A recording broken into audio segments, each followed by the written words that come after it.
ఇప్పుడే నేను వంశీ గారిని కలిసి వస్తున్నాను.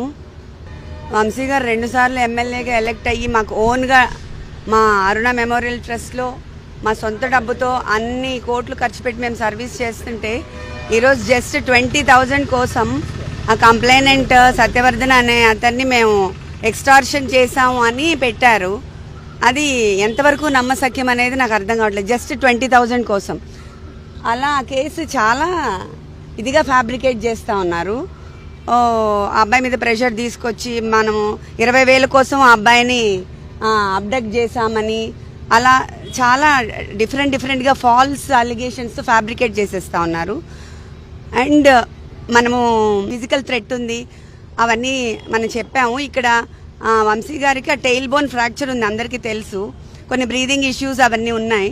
అయినా ఆయన్ని పనిష్మెంట్ సెల్ లాగా 22 hours ఒక రూమ్లో పెట్టేసి ఎవరు రాకుండా ఎవరితో కాంటాక్ట్ లేకుండా అలా చేస్తున్నారు. ఇప్పుడు ఆయనకి బ్రీదింగ్ ఇష్యూ ఉంది, టెయిల్ బోన్ ఫ్రాక్చర్ అయింది, కింద పడుకోలేరు. బట్ కావాలనే వాళ్ళు ఇట్లా పనిష్మెంట్ సెల్లో పెట్టి చాలా ఫిజికల్గా they are making him suffer అన్నమాట.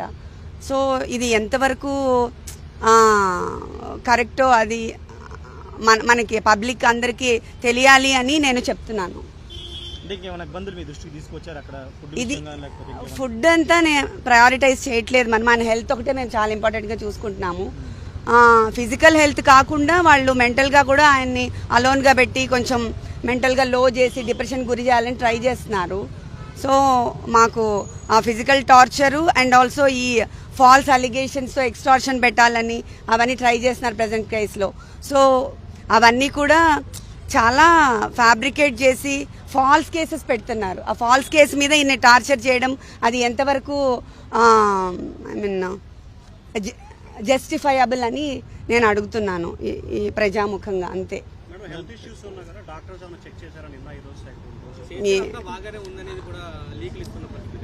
బాగానే ఉంది అంటే ఆయనకి టెయిల్ బోన్ ఫ్రాక్చర్ అయింది. కొన్ని ఇయర్స్ క్రితం. ఆయన కింద అసలు కూర్చోకూడదు, పడుకోకూడదు అవన్నీ. కానీ ఇప్పుడు కింద పడుకుంటున్నారు కదా 2 రోజుల నుంచి మరి. సో అందుకని ఆ పెయిన్ అగ్రవేట్ అయిపోయింది. అండ్ ఆయన్ని ఒకటే రూమ్లో పనిష్మెంట్ సెల్ లాగా అంటే మనం ఇంకా ఏమీ అసలు మన మీద అలిగేషన్ ఇంకా ప్రూవే అవ్వలేదు. ముందే పనిష్మెంట్ సెల్లో వేసేసి 22 hours ఆయన్ని లాక్డ్ డోర్లో పెట్టేసి ఎవరు కలవకుండా ఒక 60 కెమెరాలు కెమెరాలు పెట్టేసి అలా చేయటము ఎవరైనా చార్లెస్ శోభరాజో లేకపోతే పెద్ద క్రైమ్స్ చేసే వాళ్ళని చూసేటట్టుగా they are taking him to that level. So అది ఇంత ఫాల్స్ కేసెస్లో అంత చేయడం అవసరం? ఇంకా ప్రూవ్ కూడా అవ్వలేదు కదా. మనం రిమాండ్ మీద కదా తీసుకొచ్చారు, ఇంకా అలిగేషన్స్ ప్రూవ్ కాలేదు కదా. మరి ఎందుకు అంత పనిష్ చేస్తున్నారు ఫిజికల్గా? అంటే ఇప్పుడే మేము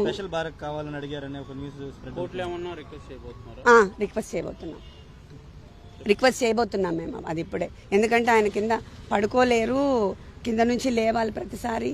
జస్ట్ నేల మీద కదా, టెయిల్ బోన్ తగులుతూ ఉంటుంది కదా. టెయిల్ బోన్ మీకు అందరికీ తెలిసి ఉంటుంది, ఆ వెన్నెముకలో లాస్ట్లో ఉంటుంది. అది ఆల్రెడీ ఆయనకి ఫ్రాక్చర్ ఉంది పాపం. అదొకటి. బ్రీదింగ్ ఇష్యూస్ ఉన్నాయి. కోవిడ్ తర్వాత ఆయనకి చాలా బ్రీదింగ్ ఇష్యూస్ ఉన్నాయి, స్లీప్ యాప్నియా ఉంది. సో ఇవన్నిటికి అట్లా క్లోజ్ రూమ్లో లాక్ చేస్తే బ్రీదింగ్ ఆడదు కదా. బ్రీదింగ్ ఇష్యూస్ ఉన్న వాళ్ళకి ఆక్సిజన్ సప్లై సరిగా అవ్వదు. అవన్నీ ఫిజికల్గా టార్చర్ పెడుతున్నారు ఇప్పుడు. అడగడం జరిగింది. సో దీనికి సంబంధించి ఏం చెప్తారు? అంటే టెక్నికల్ ఎవిడెన్స్ కీలకంగా మారుతుందని చెప్తున్నారు పోలీసులు.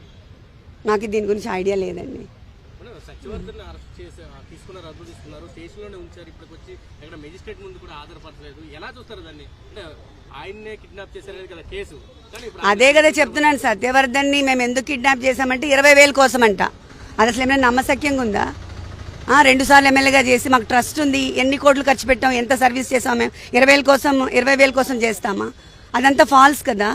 దాన్నే ఫ్యాబ్రికేట్ చేసి ఇప్పుడు ఎక్స్టార్షన్ కింద చేస్తున్నారు. అదే ఎందుకు చేయలేదని అనుకోవడానికి ఏముంది, అది వెరీ మచ్ ఎవిడెంట్ కదండి. ఎక్స్టార్షన్ కేసు ఫైల్ చేయడానికి వాళ్ళు అన్ని విధాలు ట్రై చేస్తున్నారు. సత్యవర్ధన్ ఒప్పుకోవట్లేదు అని తెలుస్తుంది కదా మరి. లేకపోతే వాళ్ళు సబ్మిట్ చేస్తారు కదా మెజిస్ట్రేట్ దగ్గర. దాంట్లో ఇంకా అనుకోవడానికి ఏం లేదు కదా. This is very straight. అవును, అది కూడా మేము సబ్మిట్ చేస్తున్నాం ఇప్పుడు మా పిటిషన్. అవును, అవును, ఇంత ఫిజికల్గా అసలు ఏమీ లేకుండా, కేర్సే లేకుండా అలా సఫర్ చేస్తున్న ఫిజికల్ థ్రెట్ ఉంది కదా మరి. తెలియకుండా ఆయన్ని పెయిన్ఫుల్గా చేసి అందరి నుంచి వేరు చేసి 22 hours అదేంటి ఐసోలేట్ చేసి ఒకటే రూమ్లో పడేయడం అనేది ఎట్లయినా ఎలా ఉంటాం మనం అంతసేపు? ఆయన అంత పబ్లిక్లో ఉండే మనిషి. 60 కెమెరాలు పెట్టారు మేడం, 60 సీసీ కెమెరాలు పెట్టారు. చాలా సీసీ కెమెరాలు పెట్టారని విన్నాను నేను. I don't know, I'm sorry. అదే చెప్పాడు, మెంటల్గా బాగానే ఉన్నారు, ఆయన స్ట్రాంగ్ ఉన్నారు. ఆ టైల్ బోన్ పెయిన్ నేను కింద పడుకోలేకపోతున్నాను. అండ్ ఆల్సో ఐసోలేట్ చేసిన 22 hours లాక్ చేసేసి నాకు బ్రీదింగ్ ప్రాబ్లంగా ఉందని చెప్తున్నారు. నో నో నో నో నాకు ఐ మీన్ ఆ వివాంటాలో అండ్ నోవటెల్లో కంప్లీట్గా నిన్న ఆక్యుపైడ్ అంట. సో దట్స్ వై అదొకటి ఖాళీ ఉంటే నేను వెళ్ళాను, కానీ అసలు వాళ్ళు వస్తారని కూడా నాకు తెలీదు. I'm not aware of all this. Jail అధికారులు చెప్తూ అన్ని ఫెసిలిటీస్ బాగానే ఉన్నాయి, ఎక్కడ ఇబ్బందులు ఏం లేవు, డాక్టర్లు కూడా అబ్జర్వేషన్లో ఉన్నారు. వాళ్ళు చెప్పింది నమ్ముతారా, వంశీ గారు చెప్పింది నమ్ముతారా మీరు? అలానే చెప్తారు. చాలా కేసులు రెడీ చేస్తున్నారు. అవును, చేస్తారు. చెప్పాను కదా ఇప్పుడు. అప్పుడు ఇది ఎక్స్టార్షనే పెద్ద ఫేక్. ఇంకా ఇంతవరకు ప్రూవ్ చేయలేదు. కేసులు పెట్టడానికి ట్రై చేస్తున్నారు, ఇంకా ఏం ప్రూవ్ కాలేదు. కానీ ఇంత ఫిజికల్ టార్చర్ గురి చేస్తున్నారు, ఫిజికల్ అండ్ మెంటల్. జగన్ గారు మీకు ఏమైనా ఫోన్ చేశారా? పార్టీ సపోర్ట్ మీకు ఎంతవరకు ఉంది? పార్టీ సపోర్ట్ చాలా ఉంది నాకు. జగన్ గారు మీతో అక్కడి నుంచే మాకు ఐ మీన్ లీగల్ సెల్ అంతా మనకి అక్కడి నుంచే వర్క్ అవుతుంది. బాగా హెల్ప్ చేస్తున్నారు. Thank you very much. Jagan గారు మాట్లాడారా మేడం? మీతో మాట్లాడా ధైర్యంగా ఉండమని చెప్పారా? చెప్పారు నాకు. నెక్స్ట్ వీక్ ఆయనతో మీటింగ్ కూడా ఉంది. వస్తున్నారా, కలుస్తున్నారా? చెప్పారు. Thank you.